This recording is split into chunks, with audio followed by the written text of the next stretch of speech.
Shetland. An archipelago of 100 islands and the roof of the United Kingdom, wedged between the North Sea and the Atlantic Ocean. Here in Shetland, no matter where you live, you're never more than 3 miles from the sea. With its rich history, unique wildlife and dramatic coastline, it's no wonder tens of thousands flock here each year to come and discover this idyllic corner of our planet. For those who call it home, it's a world away from the busy city life that so many of us are used to. Shetland is a haven for walkers, wildlife lovers, and a playground for those who love to adventure. I have my own history here with Shetland, and if there's one thing that stands out above all, is that it's absolutely beautiful.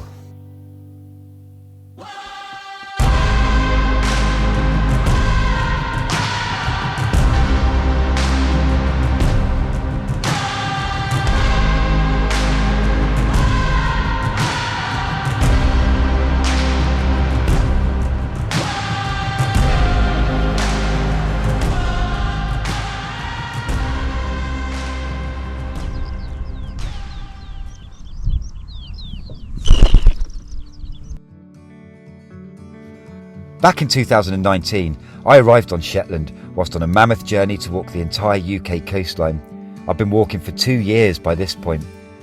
It was hard not to feel that I'd arrived somewhere very special, and for the 6 months I was here, wished I'd taken more time to explore not just its coastline, but its history, wildlife, and answer some of the questions I had about its geology.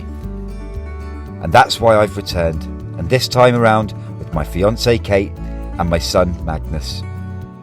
I remember camping in the most northern mainland part of Shetland, a place called Fetherland, and ever since I've wanted to revisit and learn more about this beautiful, peaceful, tranquil part of Shetland. And that is where our adventure begins.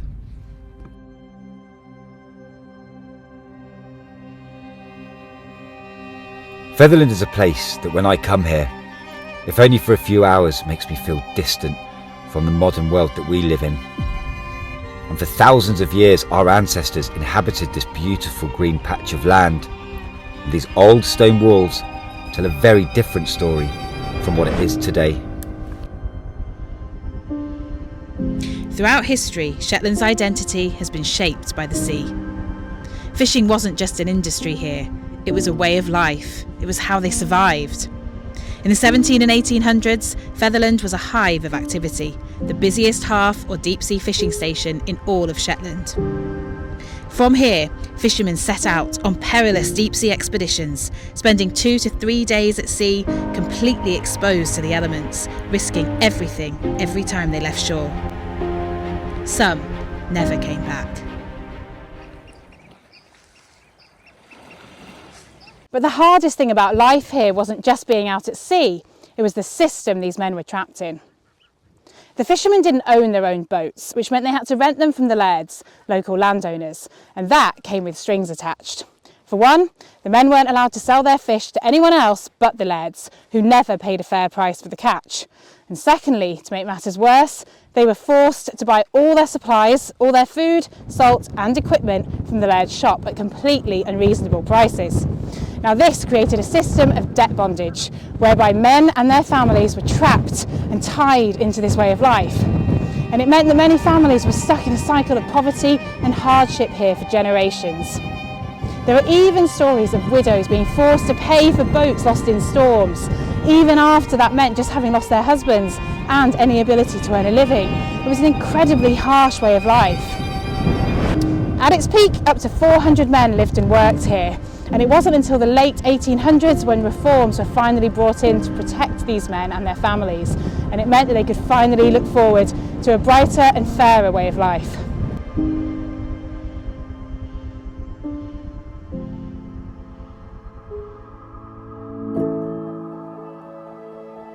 Tonight we're staying in a bod in Hamnavoe on the northwest coast of Shetland, and being June, it's still light at 11 o'clock, so getting Magnus to bed wasn't the easiest of tasks.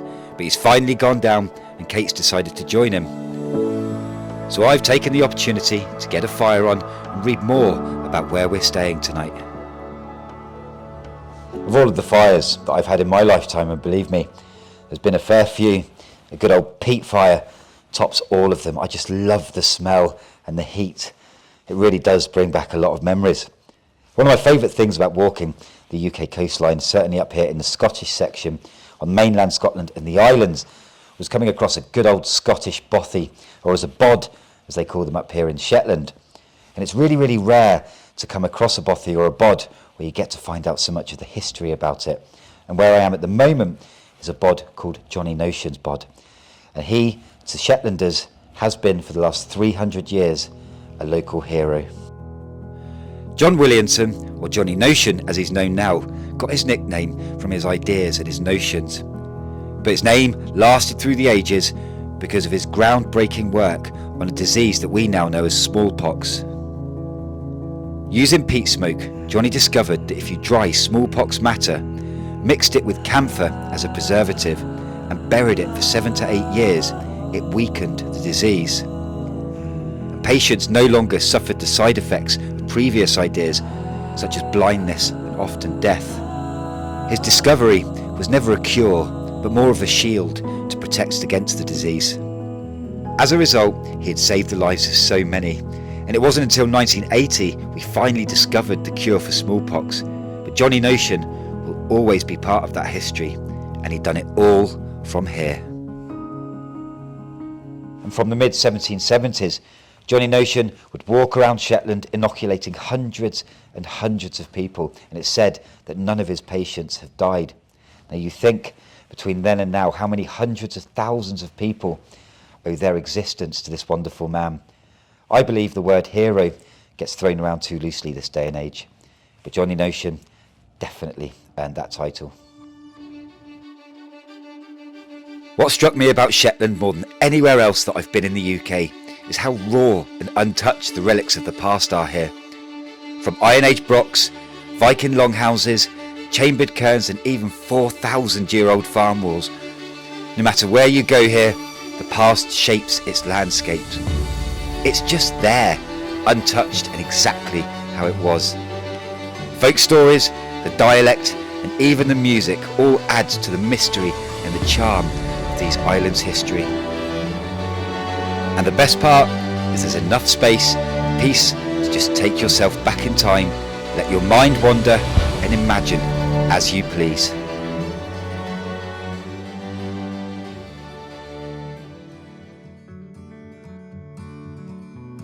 I've come to the UK's third most northern island, Fetlar, known as the Garden of Shetland. Fetlar once thrived with over 800 people that once lived and worked here during the fishing boom in the 1800s. But now only 54 people live and work on this remote island, and one of them is an old friend of mine who helped me when I was walking the UK coastline. His name is Pete. Although not from Shetland, Pete has earned his place here as an islander from his community work, and for years has been the local skipper on the ferry that comes from Yell to Fetlar. Nice to see you again, mate. It's been a long And just like me, Pete loves his history. So I've come to see him and ask a few questions about things that I saw last time that I never got the Well, answers I've got to to. ask you, mate, what's it like living here? You know, coming from where you lived before, because you're obviously from further down south, to somewhere that's just so remote. Well, for me, I don't find this remote at all. People look at this and think there's nothing here and there's nothing to do, but when you look around you, what I see when I look around me is all the history from the past and the archaeology, and I've got a lot of hobbies and don't have a lot of spare time, but I just love the history that's around here and the archaeology.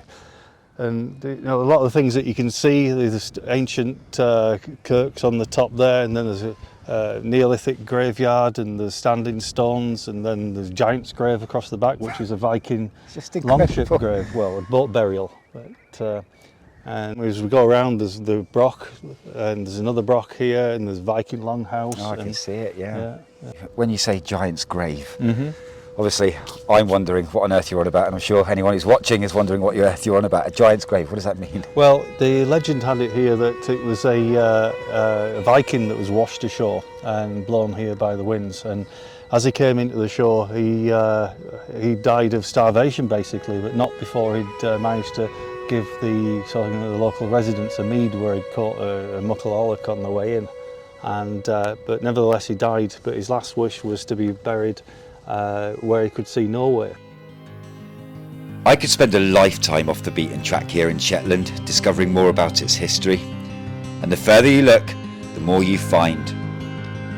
Shetlanders are incredibly proud of their past. And for a group of islands known to be so remote, its history reveals life here has long thrived as a vibrant crossroad for trade, culture and connections to the wider world.